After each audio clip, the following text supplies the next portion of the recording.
Explosions near Kharkiv, Ukrainian soldiers taking defensive positions, news banners, Russia renews Kharkiv offensive.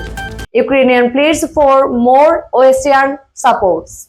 As the war in Ukraine gets into its third summer, the front lines are once again heating up, and Kharkiv is at the center of it.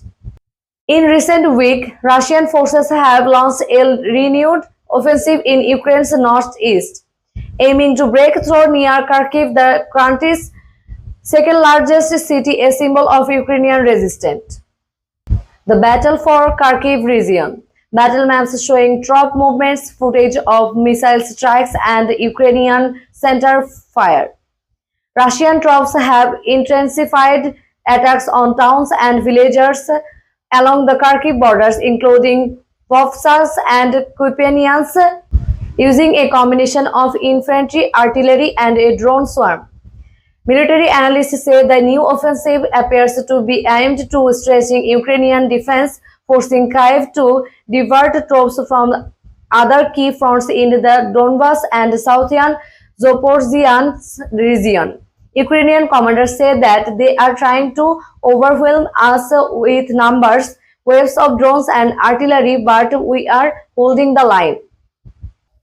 Ukrainian forces have reinforced the area with LT units and new defensive line, but the fighting remains intense and costly with heavy coastal lines on both sides. Russian strategy and momentum. Putin addressing military officials and Russian convoys moving along the border. Russian strategy, according to Western intelligence, is to regain tactical momentum ahead to the winter months and potentially open a new corridor towards Kyiv city and just 20 miles from the border. Moscow is also trying to capitalize on Ukrainian equipment shortage as Kyiv waits for more Western military aid to arrive.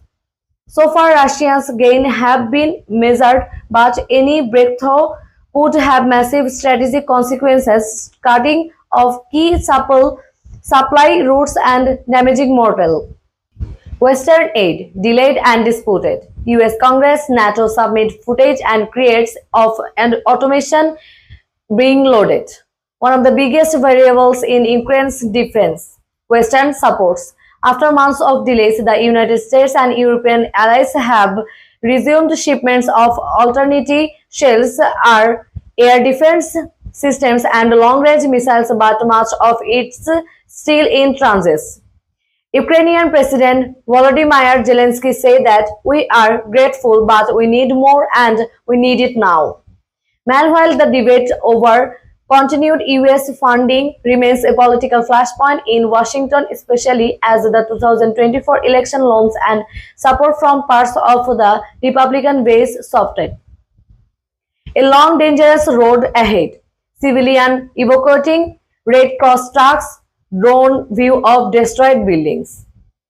The renewed firing is also taking a toll of civilians. Thousands have been forced to flee frontline towns near Kharkiv.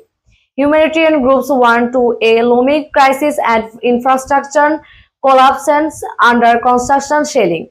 From Ukraine, the stakes could not be higher. The outcome of this phase could shape the war's direction heading to 2026 and determine whether Ukraine can hold off Russian forces long enough for fresh aid and enforcement to tip the balance. As Russian missiles rain down and Ukrainian defense dig in, the questions remain: can Ukraine hold the line, or will this be the moment the war takes a darker turn? Ukrainian northeast understates, Kharkiv holds the line. Subscribe for more Frontline updates and global conflict coverage.